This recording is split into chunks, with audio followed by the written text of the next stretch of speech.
चलो बढ़िया। तो चलिए स्टार्ट करते हैं हमारा आज का लेक्चर। तो इलेक्ट्रिक चार्जेस के और उसकी प्रॉपर्टीज के बारे में आज हम लोग पढ़ेंगे। जैसे कि मैंने पहले बताया, रैपिड क्लासेस होने वाली हैं, ये सारी चीजें आपकी पढ़ी हुई हैं, ठीक है।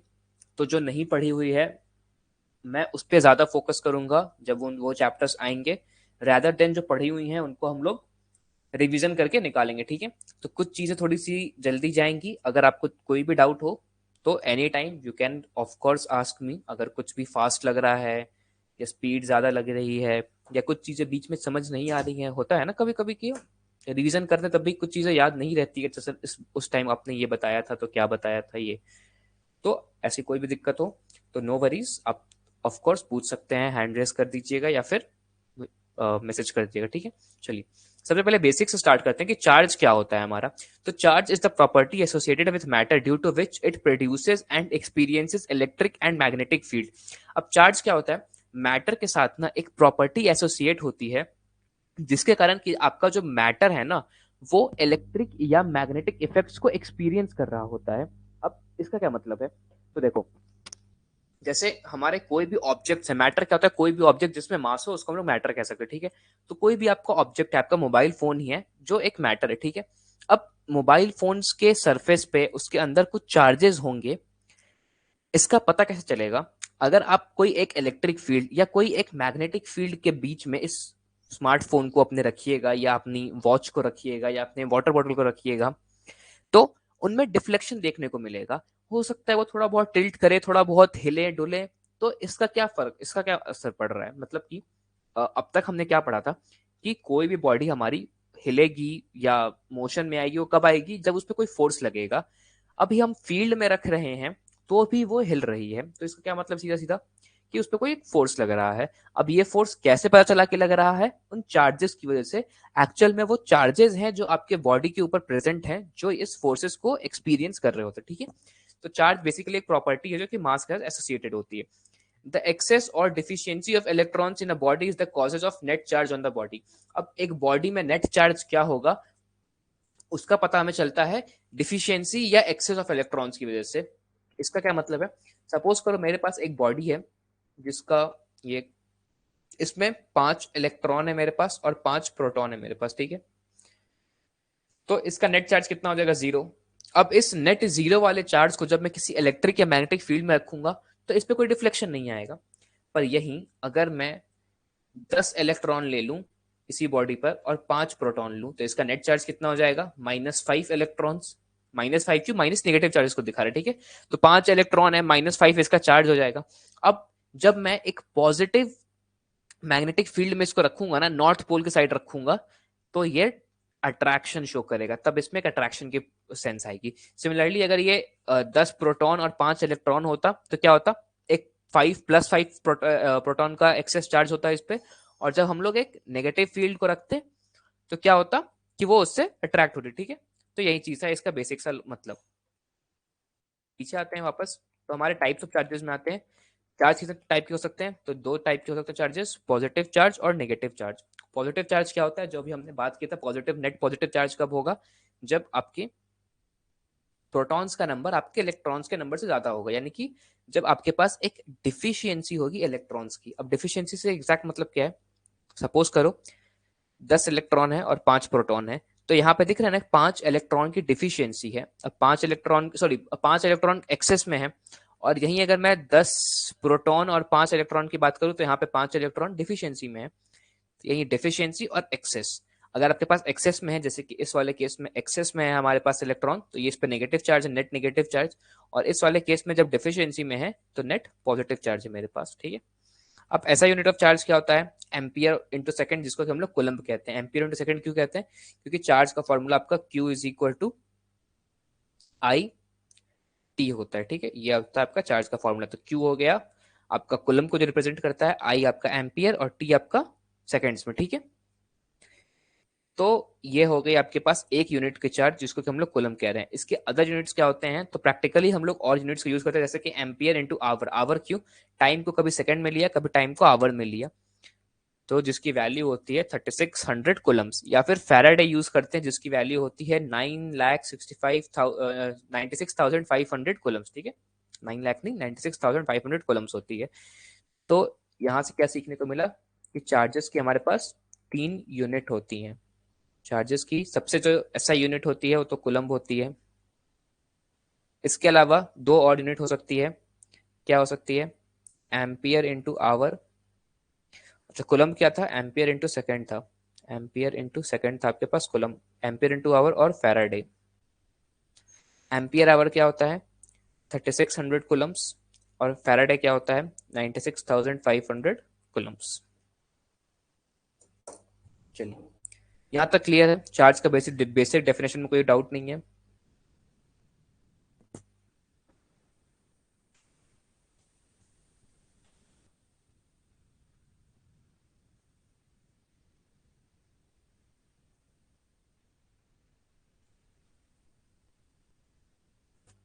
चलो बढ़िया, आगे बढ़ते हैं। अब चार्ज की कुछ प्रॉपर्टीज को देखते हैं।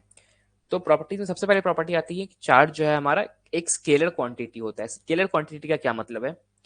कि चार्ज जो है ना, उसका स्केलिंग एडिशन हो सकता है। मतलब कि जैसे अगर मेरे पास कल को मैं कहता हूँ कि मेरे पास 5 इलेक्ट्रॉन है इस बॉडी पे, और मैंने 5 इलेक्ट्रॉन और डाल दिए इस बॉडी में, तो टोटल चार्ज कितने हो जाएंगे? 10 इलेक्ट्रॉन्स। तो ये जो एडिशन होता है, ठीक है, मतलब कि ये स्केलर एल्जेब्रिक लॉ को फॉलो करेगा। इसके पास सिर्फ क्या होगा? मैटर हो, मास होगा, कोई डायरेक्शन नहीं होगा। ऑफ कोर्स चार्ज की जब हम लोग बात कर रहे हैं तो हम लोग ये नहीं कह रहे हैं ना कि 5 इलेक्ट्रॉन्स नॉर्थ साइड में है या 5 इलेक्ट्रॉन्स वेस्ट साइड में है या नॉर्थ ईस्ट साइड में है। डायरेक्शन की तो हम लोग बात ही नहीं कर रहे हैं। तो ये एक स्केलर क्वांटिटी जिसके पास सिर्फ मास है, ठीक है। Next, charge is transferable. Transferable का क्या मतलब होता है? कि चार्ज एक बॉडी से दूसरी बॉडी में ट्रेवल कर सकती है। ये भी बहुत बेसिक प्रॉपर्टी है चार्ज की। जब आप लोग जैसे हम लोग जब अपने बाल पे कॉम्ब को रब करते हैं, तो जो बाल के चार्जेस हैं वो कुछ कॉम्ब पे चले जाते हैं, और वही कॉम्ब हमारे जब हम पेपर्स पे डालते हैं तो वो अट्रैक्ट होने लगते हैं। तो चार्ज ट्रांसफरेबल होते हैं, एक बॉडी से दूसरे बॉडी में आराम से ट्रांसफर हो सकते हैं। Next, charge is always associated with mass. जहां भी चार्ज होगा वहां पे मास होगा ही होगा। Charge can not exist without mass, दो mass can exist without charge. इसका क्या मतलब है? कि देखो, अगर मैं कह रहा हूं ना कि किसी बॉडी पे चार्ज है, तो उसका मतलब है कि इसका कोई ना कोई मास रहा ही होगा। क्यों? क्योंकि एक बॉडी होगी उसी पर चार्ज हो सकता है। चार्ज इंडिविजुअली एग्जिस्ट नहीं कर सकते। ऐसा नहीं है कि एक इलेक्ट्रॉन हवा में उड़ रहे हैं। हवा में नहीं उड़ रहे हैं, कहीं ना कहीं पार्टिकल्स के साथ मिले हुए हैं, फोन के सरफेस पे हैं, बॉटल के सरफेस पे हैं, तो मास के साथ एसोसिएटेड होते हैं। पर मास इंडिविजुअली भी एग्जिस्ट कर सकती है। ऐसा हो सकता है कि कोई ऐसा मास हो जिसपे कोई चार्ज ना हो, नो चार्ज वाला कंडीशन हो, ठीक है। तो ऐसा पॉसिबल है कि मास एग्जिस्ट करे बिना चार्ज के, पर चार्ज एग्जिस्ट नहीं कर सकता है बिना मास के, ठीक है। यही उसका मतलब था। Next, charge is quantize. अब क्वांटाइजेशन ऑफ चार्ज क्या होता है? The quantization of electric charge is the property by virtue of which all free charges are integral multiple of a basic unit of charge represented by e. Q is equal to n e. मतलब कि इसका simple सा मतलब ये है कि charge जब भी काउंट होगा ना, तो वो इंटीग्रल मल्टीपल्स में काउंट होगा। इंटीग्रल मल्टीपल्स में काउंट होगा। किसके integral multiples? Integral multiples of electrons के। कहने का मतलब है कि अगर मैं कहता हूं कि चार्ज है किसी बॉडी पे, तो या तो एक इलेक्ट्रॉन होगा, 2 इलेक्ट्रॉन होगा, 3 इलेक्ट्रॉन होगा, 100 इलेक्ट्रॉन होगा, ऐसे चार्जेस होंगे। इंटीजर्स होंगे हमेशा, ठीक है। कभी ऐसा नहीं होगा कि 1.5 इलेक्ट्रॉन्स है, या 3/2 इलेक्ट्रॉन्स है, या 0.01 इलेक्ट्रॉन्स है, ऐसा नहीं होगा, ठीक है। ये सब एग्जिस्ट नहीं करते हैं। हमेशा सिर्फ और सिर्फ क्या एग्जिस्ट करेंगे? जो आपके इंटीग्रल मल्टीपल्स हैं, 1 2 3 100 -1 -2 -100, जितने भी इंटीजर्स है ना, सिर्फ वही चार्जेस एग्जिस्ट कर सकते हैं, ठीक है। अब इसके लिए फॉर्मूला आता है चार्ज का। एक तो हमने फॉर्मूला देख लिया, Q is equal to I T. Second charge का फॉर्मूला था Q is equal to n e. N आपका कोई भी एक पॉजिटिव या निगेटिव इंटीजर हो सकता है, और ई क्या है? इलेक्ट्रॉन, जिसका की वैल्यू क्या होता है? 1.6 इंटू 10⁻⁻19 कुलम। ये एक इलेक्ट्रॉन का चार्ज होता है, ठीक है। तो अगर 5 इलेक्ट्रॉन है तो कितना चार्ज हो जाएगा? 5 इंटू 1.6 इंटू 10⁻⁻19 कुलम। तो जो दो फॉर्मूले हमें यहाँ से याद करने को मिले, दो फॉर्मूले क्या हैं, एक तो आपका चार्ज का फॉर्मूला होता है Q is equal to I T, जहाँ आई करंट है, टी टाइम है, और दूसरा होता है Q is equal to n e. यही दोनों फॉर्मूले हमको याद करने हैं, चार्ज के सारे क्वेश्चन सॉल्व हो जाएंगे इन दो फॉर्मूलों पे। ठीक है, यहाँ तक क्लियर है? यहाँ तक कोई डाउट नहीं आपको?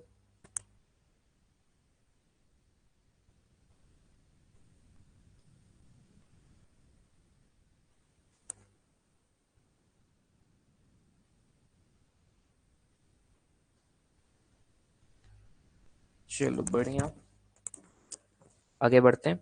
अब कुछ और प्रॉपर्टीज के बारे में देखते हैं, जैसे कि एक है charge is conserved. Charge is conserved का क्या मतलब होता है? In an isolated system, total charge does not change with time, though individual charge may change. That is, charge can neither be created nor be destroyed.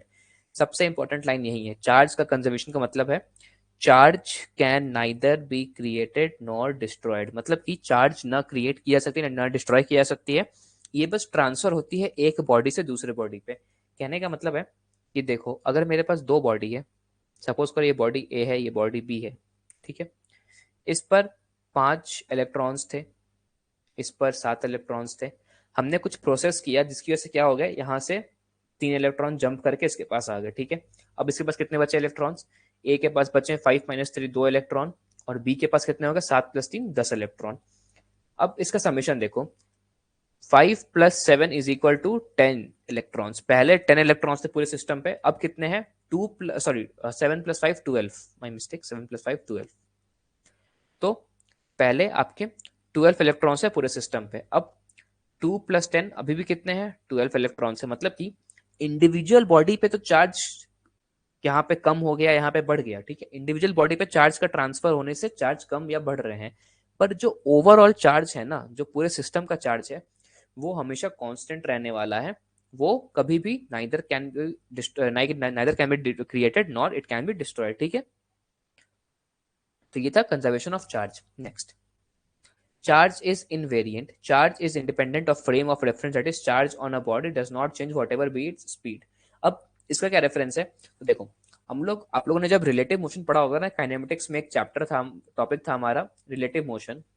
Kinematics के अंदर एक topic था relative motion. Relative motion में क्या होता था कि जो आपकी स्पीड होती थी ना, या जो वेलोसिटी होती है, या जो एक्सीलरेशन होती है, वो डिपेंड कर रही है आपके फ्रेम ऑफ रेफरेंस की वजह से। फ्रेम ऑफ रेफरेंस की वजह से डिपेंड करती थी। मतलब कि अगर मैं ग्राउंड से देख रहा हूं, तो एक 5 किलोमीटर की चलती हुई बस मुझे 5 किलोमीटर पर आवर पे ही दिखेगी, पर वहीं अगर मैं 3 किलोमीटर पर आवर की चलती हुई बस से देखूंगा एक 5 किलोमीटर की चलती आगे के बस को, तो मुझे लगेगा कि वो सामने वाली बस बस 2 किलोमीटर पर आवर से ट्रेवल कर रही है।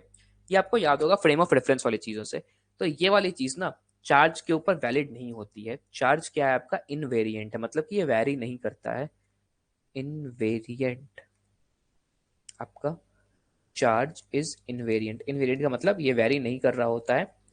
आप कहीं से भी देखेंगे, किसी भी स्पीड पे देखेंगे, किसी भी एक्सीलरेशन पे देखेंगे, अगर इसके ऊपर 5 इलेक्ट्रॉन है तो वहीं 5 इलेक्ट्रॉन रह जाएंगे। इसके ऊपर 7 इलेक्ट्रॉन है तो इसके ऊपर 7 इलेक्ट्रॉन ही रह जाएंगे, चाहे मैं दुनिया के किसी कोने से इसको देखूं। ठीक है, तो चार्ज इनवेरिएंट होता है।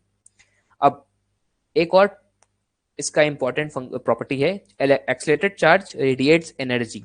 अब हमारा जो एक्सीलरेटेड चार्ज होता है ना, वो एनर्जी रेडिएट करता है। मतलब कि अगर मैं किसी चार्ज को एक स्पीड दे दूं, एक वेरिएबल स्पीड दे दूं, उसको एक्सीलरेशन दे दूं, तो उससे ना कुछ एनर्जी निकलने लगेगी। अब ये कैसे काम करती है देखो, जब आपका charge v is equal to 0 यानी कि रेस्ट पर है, तो सिर्फ उस पर इलेक्ट्रिक फील्ड होती है। जब वो कांस्टेंट वेलोसिटी से जा रहा है, तो एक इलेक्ट्रिक फील्ड और एक मैग्नेटिक फील्ड भी होती है, पर कोई रेडिएशन नहीं होता, नो रेडिएशन। पर जब उसकी स्पीड कांस्टेंट नहीं होती है, जब टाइम वेरिंग हो जाती है, यानी कि जब एक्सीलरेशन फिगर में आ जाता है, हमारे पिक्चर में एक्सीलरेशन, इलेक्ट्रिक फील्ड भी होती है, मैग्नेटिक फील्ड भी होती है, और एनर्जी भी रेडिएट करती है। ये जो चैप्टर है, ये इसका नाम क्या है? इलेक्ट्रोस्टैट्स, यानी कि चार्ज रेस्ट पर है। इलेक्ट्रोस्टैटिक्स है इस चैप्टर का नाम, अगर आप लोग आपने याद हो तो। इलेक्ट्रोस्टैटिक्स यानी कि इलेक्ट्रो यानी कि चार्ज जो कि रेस्ट पर है। तो इस पे हम लोग सिर्फ इलेक्ट्रिक फील्ड के बारे में बात करेंगे। जब हम लोग मैग्नेटिज्म चैप्टर पढ़ रहे होंगे, तो वहां पे हमारा चार्ज मूव कर रहा होगा और एक्सेलरेट भी कर रहा होगा, तो वहां पे एक मैग्नेटिक फील्ड भी आ रही होगी, और इस वाले केस में तो एनर्जी भी रेडिएट हो रही है, उसकी भी हम चर्चा करेंगे, उसकी भी एक फॉर्मूला निकालेंगे कि चार्ज की वेलोसिटी कितनी है, चार्ज का फोर्स कितना है, और उसकी एनर्जी कितनी रेडिएट हो रही है, ठीक है। तो एक्साइटेड चार्ज जो होता है हमारा, वो एक एनर्जी को रेडिएट कर रहा होता है।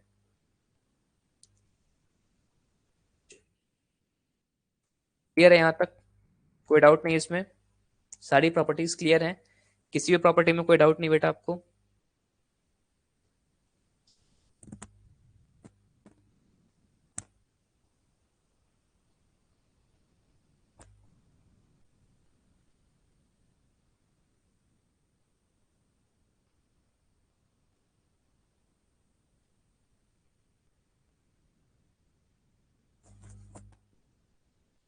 चलो बढ़िया। अब आते हैं कंडक्टर्स एंड इंसुलेटर्स। बहुत कुछ हमने ऑलरेडी बचपन से पढ़ रखा है कंडक्टर्स एंड इंसुलेटर्स के बारे में, ज्यादा डिटेल में डीप में हम लोग नहीं जाएंगे इस चीज पे। ऊपर ऊपर से इसकी जो नॉलेज हम लोग ऑलरेडी रखे हैं उसको एक बार रिवाइज कर लेंगे। तो कंडक्टर्स क्या होते हैं? materials in which the outer electrons of each atom or molecule are weakly bound, and these electrons are almost free to move throughout the body of the material, known as conductors। ठीक है, इसमें क्या होता है, आपका जो atom होता है, सपोज करो ये आपका एटम है, ठीक है। इस एटम के चारों तरफ ना, थोड़ा सा बड़ा बन गया ये, थोड़ा ठीक कर लेते हैं। हाँ, ये आपका एटम है, और यहाँ यहाँ पे आपके इलेक्ट्रॉन्स है, ठीक है। यहाँ पे इलेक्ट्रॉन्स, यहाँ पे इलेक्ट्रॉन्स, रेड से कर लेते हैं इसको, ठीक है। तो एटम के चारों तरफ इलेक्ट्रॉन्स बने हुए हैं। अब ये जो इलेक्ट्रॉन्स और ये जो न्यूक्लियस है ना, इसके बीच में एक फोर्स ऑफ अट्रैक्शन होता है। क्या होता है? Force of attraction. Force of attraction, force of attraction क्यों? देखो, ये नेगेटिव है, हम जानते हैं इलेक्ट्रॉन सारे नेगेटिव होते हैं, तो ये सारे के सारे नेगेटिव है। और आपका ये क्या है बीच में, जो न्यूट्रॉन है, जो न्यूक्लियस है, वो पॉजिटिव है। तो पॉजिटिव और नेगेटिव के कारण एक फोर्स ऑफ अट्रैक्शन एग्जिस्ट कर रहा होता है। अब अगर ये फोर्स ऑफ अट्रैक्शन वीक हुआ तो क्या होगा? जो आपके इलेक्ट्रॉन्स है वो क्या है, लूज हो रहेंगे। और जब इलेक्ट्रॉन लूज हैं तो क्या हो जाएंगे, फ्री टू मूव हो जाएंगे। फ्री टू मूव मतलब इलेक्ट्रॉन्स यहाँ से वहां ट्रेवल कर रहे हैं, और ट्रैवलिंग ऑफ इलेक्ट्रॉन्स या ट्रैवलिंग ऑफ चार्जेस को क्या करते हैं, करंट। तो यहाँ से क्या आ जाएगा आपके पास, फ्री टू मूव है तो मूव करेंगे, मूव करेंगे तो करंट को प्रोड्यूस करेंगे। अब जब करंट को प्रोड्यूस करेंगे तो इनको हम लोग क्या कह देंगे, कंडक्टर्स, यानी कि जो इलेक्ट्रिसिटी को कंडक्ट करेंगे, अपने थ्रू पास करवाने दें। नेक्स्ट कैटेगरी आती है, अगर फोर्स ऑफ इलेक्ट्रॉन स्ट्रॉन्ग है। स्ट्रॉन्ग है तो मतलब आपके जो इलेक्ट्रॉन्स है बहुत टाइट है, नॉट फ्री टू मूव वाला कंडीशन हो जाएगा कि ये फ्री टू मूव नहीं है, एकदम जो न्यूक्लियस है वो एकदम टाइटली उसको पकड़े हुए है। तो जब टाइटली पकड़े हुए हैं तो यहाँ से क्या होगा, ये मूव नहीं कर पाएंगे, मूव नहीं कर पाएंगे तो क्या होगा, नो करंट। और नो करंट के केस को हम लोग क्या कहेंगे, इंसुलेटर्स। तो ऊपर ऊपर से पूरी पिक्चर यही थी कि इलेक्ट्रॉन्स और न्यूक्लियस के बीच में अगर फोर्स ऑफ अट्रैक्शन वीक है, अगर फोर्स ऑफ अट्रैक्शन वीक है तो इलेक्ट्रॉन्स लूज होंगे, इलेक्ट्रॉन्स लूज होंगे तो फ्री टू मूव होंगे। और जब इलेक्ट्रॉन्स मूव करेंगे तो क्या कर प्रोड्यूस करेंगे, करंट। क्यों? क्योंकि करंट क्या होता है, फ्लो ऑफ चार्जेस होता है। और जो करंट को प्रोड्यूस कर रहा है या जो करंट को कंडक्ट कर रहा है उसको क्या कहेंगे हम लोग, कंडक्टर्स। सिमिलर केस हमारे पास दूसरा भी बनता है यहाँ पे, अगर आपका फोर्स ऑफ अट्रैक्शन स्ट्रांग हो तो क्या होगा, इलेक्ट्रॉन्स होंगे बहुत टाइटली पैक्ड होंगे, कहीं भी हिल डुल नहीं सकते हैं, तो यानी कि फ्री टू मूव नहीं होंगे। जब फ्री टू मूव नहीं होंगे तो कोई करंट नहीं आएगा, और ऐसे को हम लोग क्या कहेंगे, इंसुलेटर्स कह देंगे, ठीक है।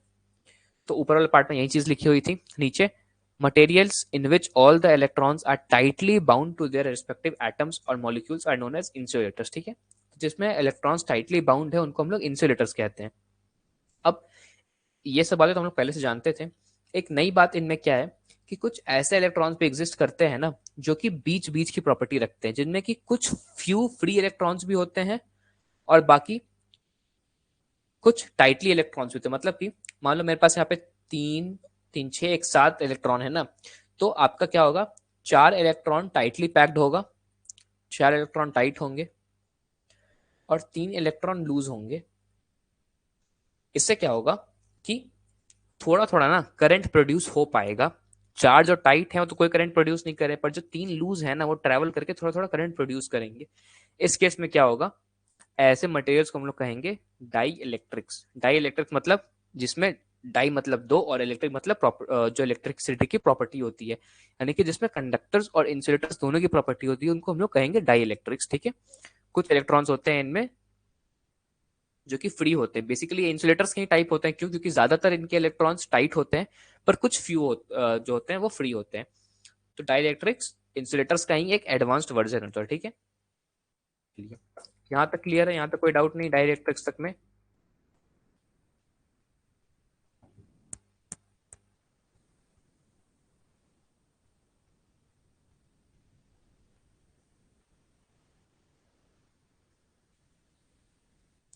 चलो बढ़िया, एकदम बेसिक रिवीजन की क्लास है बेटा। सारे कॉन्सेप्ट थ्योरेटिकल हैं, हम लोगों ने ऑलरेडी पढ़ रखे हैं 3-4 महीने पहले, सितंबर के आसपास। ठीक है, तो वही सारे कॉन्सेप्ट्स हैं, बस ध्यान से एक बार रिवीजन कर लेना है कि आपके दिमाग में दोबारा से घुस के चीजें बैठ जाएं, एग्जाम में कोई गड़बड़ ना हो। ठीक है, और उस टाइम अगर कुछ डाउट रह गया होगा तो ये टाइम उसको अच्छे से क्लियर करने का भी है कि वो डाउट अच्छे से क्लियर हो जाए इस बार। ठीक है, तो कोई भी डाउट हो तो बताना जरूर। ठीक है, अगर पहले रह गया था और अभी लग रहा है कि नहीं समझ में आ रहा है तो बताना। ठीक है,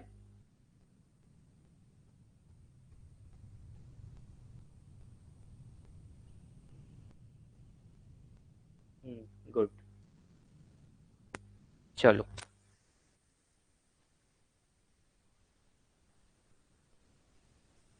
आगे देखते हैं। अब मेथड्स ऑफ चार्जिंग, चार्जिंग किस किस तरीके से हम लोग कर सकते हैं, उसके सारे मेथड्स अभी हम लोग डिस्कस करेंगे। ठीक है, पहला मेथड है क्या, फ्रिक्शन का मेथड है सबसे पहला। फ्रिक्शन क्या होता है, जो मैंने आपको एग्जांपल दिया था, if we rub one body with another body electrons are transferred from one body to the other, और इसी से चार्ज हो जाती है। कैसे ये काम कैसे करता है, मान लो मेरे पास एक ए है एक बी है, टिपिकल एग्जांपल हम लोग का। इसके पास 5 इलेक्ट्रॉन है, इसके पास 5 इलेक्ट्रॉन है, दोनों ही सॉरी 5 इलेक्ट्रॉन और 5 प्रोटॉन है, और इसके पास भी 5 इलेक्ट्रॉन और 5 प्रोटॉन है। ठीक है, तो दोनों ही अभी न्यूट्रल स्टेट में है, क्योंकि इलेक्ट्रॉन्स और प्रोटॉन्स के नंबर दोनों पे बराबर है, तो दोनों के पास अभी कोई चार्ज नहीं है। मैंने क्या किया, इनको ना रब किया। ठीक है, फ्रिक्शन की वजह से क्या होगा, जब दोनों एक दूसरे में टकरा रहे होंगे तो कुछ इलेक्ट्रॉन्स ना कूद जाएंगे ए टू बी या B to A, depending upon की उनकी प्रॉपर्टीज क्या है मटेरियल्स की। तो हम लोग सपोज करते हैं कि मान लो 3 इलेक्ट्रॉन कूद गए ए से बी में। अब नया सिनेरियो क्या बन जाएगा, ये आपका ए है, ये आपका बी है।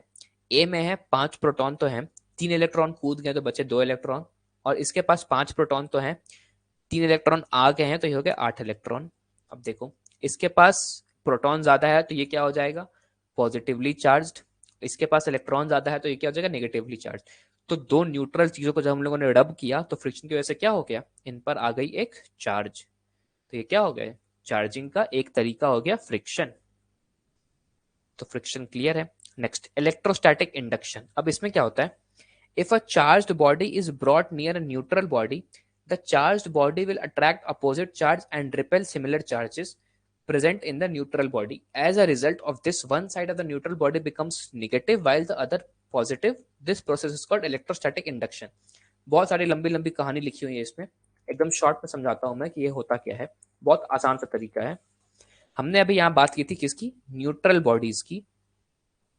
ठीक है, अगर कोई कहता है कि मेरे पास न्यूट्रल बॉडीज है तो इसका ये मतलब नहीं कि उस पर चार्ज नहीं है, चार्ज ऑफ कोर्स है, पर जो चार्जेस हैं वो इक्वल हैं, यानी कि जितने इलेक्ट्रॉन्स हैं उतने ही नंबर ऑफ प्रोटॉन्स हैं। जैसे कि ये हमारी बॉडी है, इस पे चार्जेस तो हैं, इलेक्ट्रॉन्स भी है प्रोटॉन्स भी है, 5-5 हैं, 10 चार्ज हैं इस पे, पर दोनों बैलेंस कर रहे हैं एक दूसरे को, इसलिए ऐसी बॉडीज को हम लोग कहते हैं न्यूट्रल बॉडीज।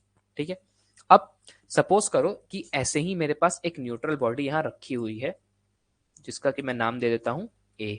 ठीक है, ये मेरी न्यूट्रल बॉडी है, इस पे 5 इलेक्ट्रॉन और 5 प्रोटॉन है, यही वाली ए है यहाँ पे। ठीक है, 5 इलेक्ट्रॉन और 5 प्रोटॉन। अब क्या हुआ ना, मैं यहाँ पर एक डंडा लेके आता हूँ। ठीक है, ये मेरा डंडा है, मेरा डंडा चार्ज है।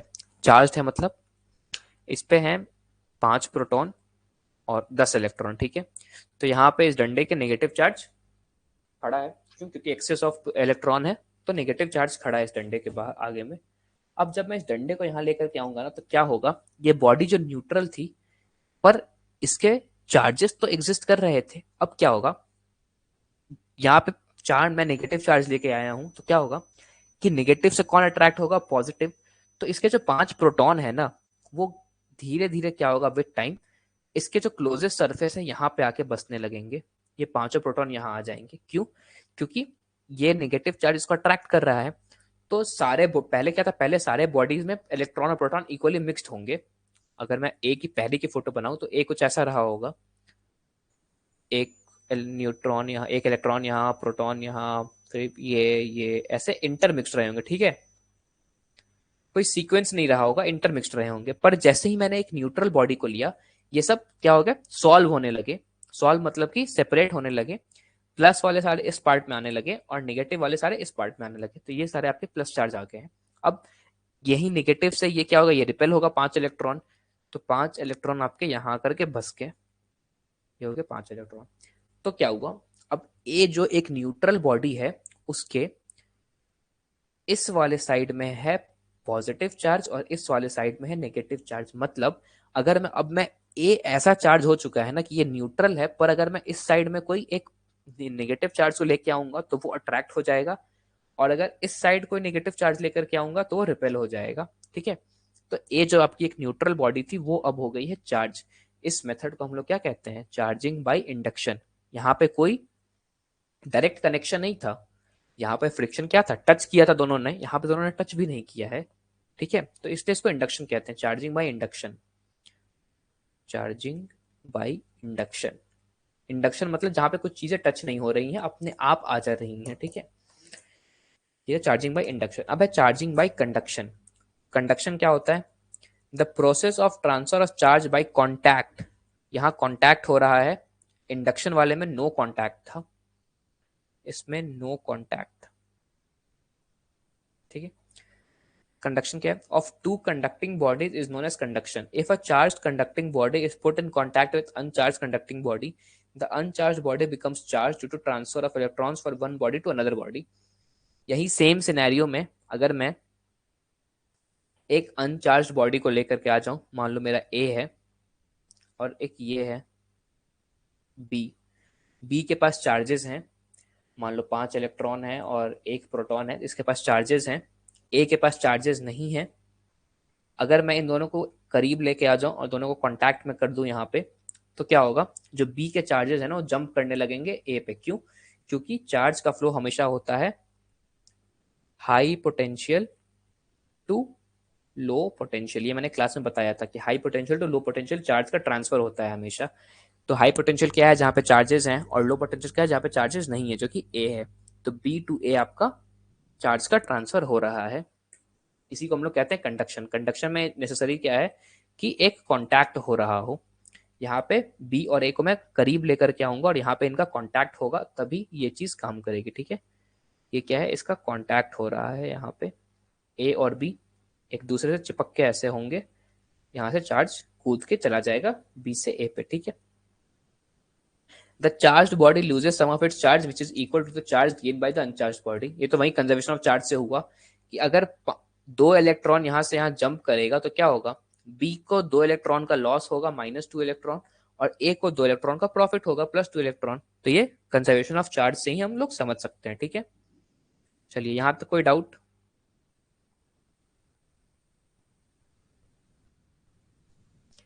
कंडक्शन, फ्रिक्शन और चार्जिंग बाय इंडक्शन, तीनों ही मेथड क्लियर है, कहीं किसी मेथड में कोई डाउट नहीं।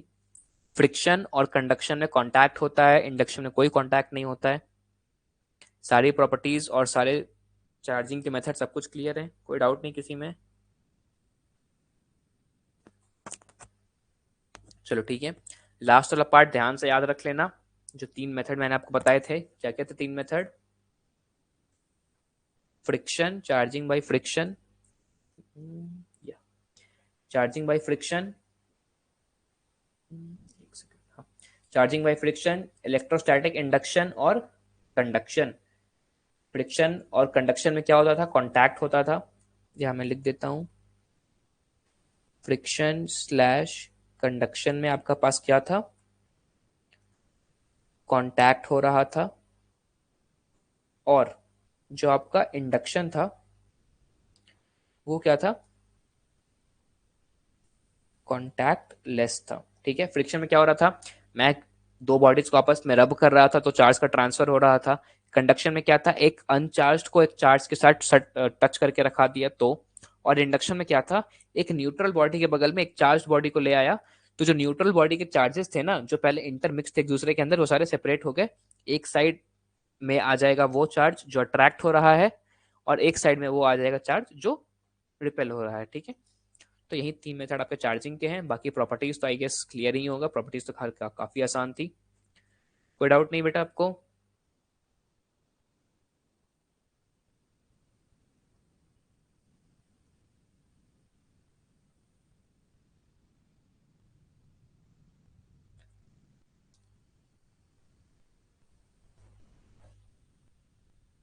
तो अब नेक्स्ट क्लास में हम लोग, कल की क्लास में कुलम्स लॉ को देख रहे होंगे। कुलम्स लॉ का फॉर्मूला और उसके एक दो एग्जांपल्स देखेंगे हम लोग, और फिर इलेक्ट्रिक फील्ड लाइंस और फ्लक्स की तरफ आगे बढ़ जाएंगे। ठीक है, चलिए ठीक है फिर। Thanks for joining, bye, good night, और मिलते हैं कल की क्लास में।